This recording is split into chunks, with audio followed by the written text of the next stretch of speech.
Henry Dunant was a Swiss humanitarian, businessman, and social activist. He was the visionary, promoter, and co-founder of the International Red Cross. In 1901, he received the first Nobel Peace Prize together with Frédéric Passy. Dunant was the first Swiss Nobel laureate.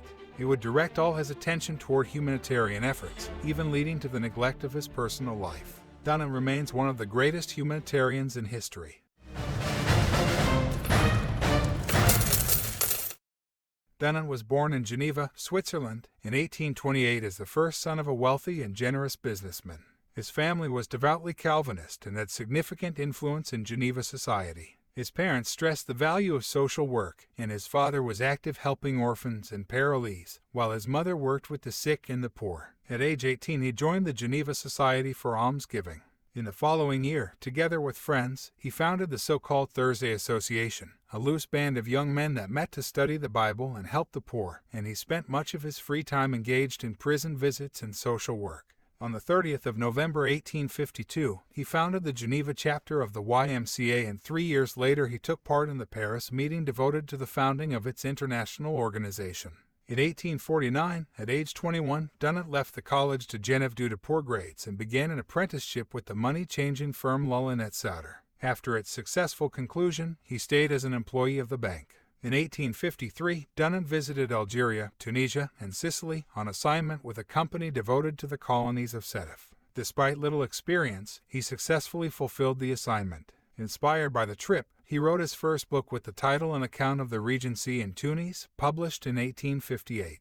In 1856, he created a business to operate in foreign colonies, and, after being granted a land concession by French-occupied Algeria, a corn-growing and trading company called the Financial and Industrial Company of Mons Jamila Mills. However, the land and water rights were not clearly assigned, and the colonial authorities were not especially cooperative. As a result, Dunant decided to appeal directly to French Emperor Napoleon III, who was with his army in Lombardy at the time. France was fighting on the side of Piedmont Sardinia against Austria, who had occupied much of today's Italy. Napoleon's headquarters were located in the small city of Solferino. Dunant wrote a flattering book full of praise for Napoleon with the intention to present it to the emperor, and then traveled to Solferino to meet with him personally. Dunant arrived in Solferino on the evening of the 24th of June 1859. On the same day, a battle between the two sides had occurred nearby.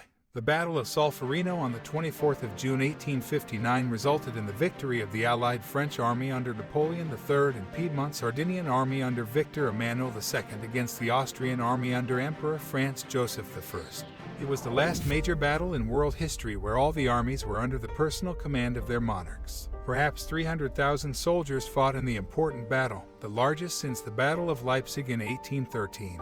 There were about 130,000 Austrian troops and a combined total of 140,000 French and Allied Piedmontese troops. When Dunant arrived, 40,000 wounded, dying, and dead remained on the battlefield, and there appeared to be little attempt to provide care. Shocked, Dunant himself took the initiative to organize the civilian population, especially the women and girls, to provide assistance to the injured and sick soldiers. They lacked sufficient materials and supplies, and Dunant himself organized the purchase of needed materials and helped erect makeshift hospitals. He convinced the population to service the wounded without regard to their side in the conflict, as per the slogan Tutti Fratelli, meaning all are brothers, coined by the women of a nearby city.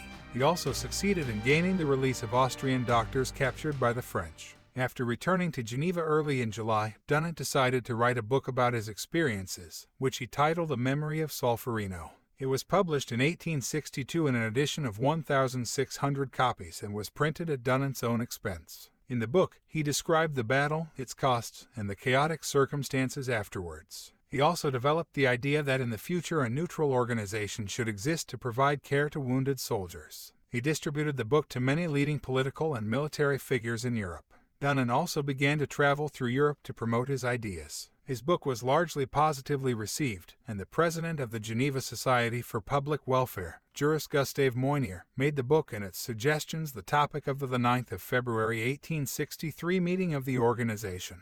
Dunant's recommendations were examined and positively assessed by the members. They created a 5-person committee to further pursue the possibility of their implementation and made Dunant one of the members. The others were Moynier, the Swiss Army General Henry Duffer, and doctors Louis Appia and Theodore Monnoir. Their first meeting on the 17th of February 1863 is now considered the founding date of the International Committee of the Red Cross. From early on, Moynier and Dunant had increasing disagreements and conflicts regarding their respective visions and plans. Moynier considered Dunant's idea to establish neutrality protections for care providers unfeasible and advised Dunant not to insist upon this concept. However, Dunant continued to advocate this position in his travels and conversations with high-ranking political and military figures. This intensified the personal conflict between Moynier and Dunant. In October 1863, 14 states took part in a meeting in Geneva organized by the committee to discuss the improvement of care for wounded soldiers. Dunant was a protocol leader during the meeting.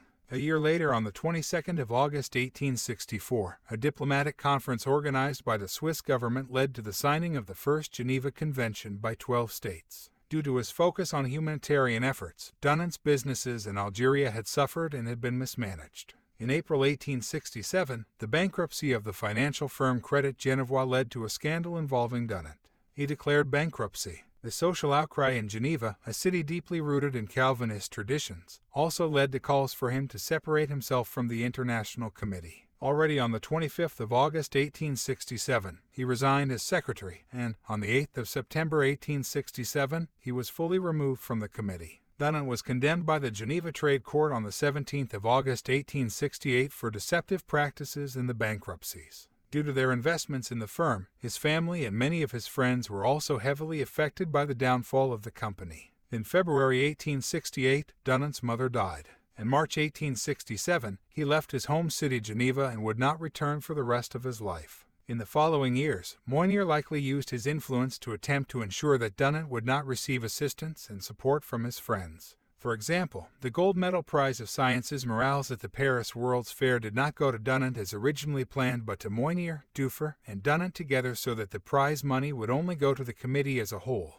Napoleon III's offer to take over half of Dunant's debts if Dunant's friends would secure the other half was also thwarted by Moynier's efforts. Dunant moved to Paris, where he lived in meager conditions. However, he continued to pursue his humanitarian ideas and plans. During the Franco-Prussian War, which lasted from 1870 to 1871, he founded the Common Relief Society and soon after the Common Alliance for Order and Civilization. He argued for disarmament negotiations and for the erection of an international court to mediate international conflicts. Later, he worked for the creation of a world library, an idea which had echoes in future projects such as UNESCO. In his continued pursuit and advocacy of his ideas, he further neglected his personal situation and income, falling further in debt and being shunned by his acquaintances. Despite being appointed an honorary member of the National Red Cross Societies of Austria, the Netherlands, Sweden, Prussia, and Spain, he was nearly forgotten in the official discourse of the Red Cross movement, even as it was rapidly expanding to new countries. He lived in poverty, moving to various places between 1874 and 1886. In Stuttgart, he met the Tübingen University student Rudolf Müller, with whom he would have a close friendship.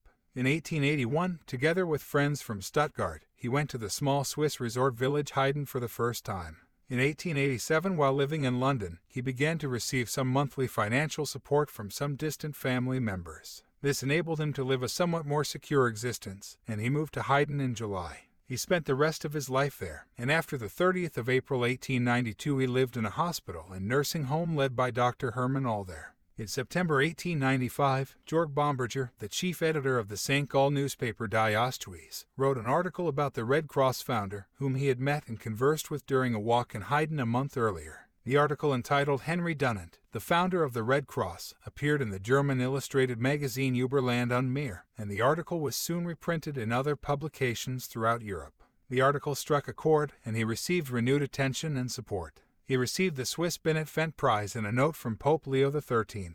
Because of support from Russian Tsarist widow Maria Fedorovna and other donations, his financial situation improved remarkably. In 1901, Dunant was awarded the first ever Nobel Peace Prize for his role in founding the International Red Cross movement and initiating the Geneva Convention. By public and private means, Müller, and later Norwegian military physician Hans Daa, who had received a copy of Müller's book, advocated Dunant's case to the Nobel Committee over the course of 4 years. The award was jointly given to French pacifist Frédéric Passy, founder of the Peace League and active with Dunant in the Alliance for Order and Civilization.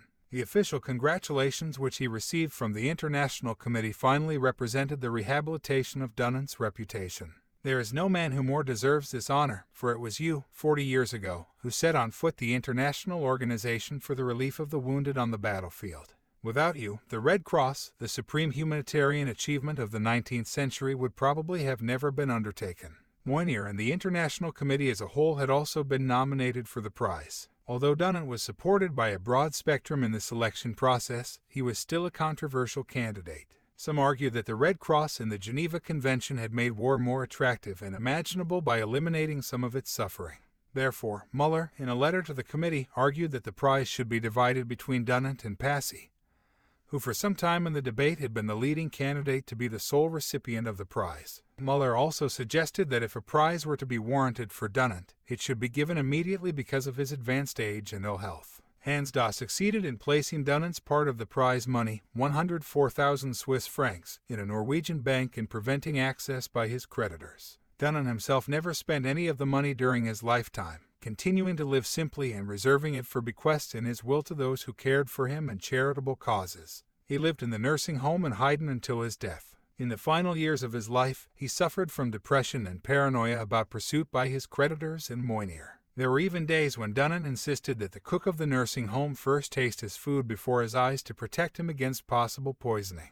In his final years, he spurned and attacked Calvinism and organized religion generally. He was said to be agnostic. According to his wishes, he was buried without ceremony in the Seelfeld Cemetery in Zurich. In his will, he donated funds to secure a free bed in the Heiden nursing home always to be available for a poor citizen of the region and donated some money to friends and charitable organizations in Norway and Switzerland.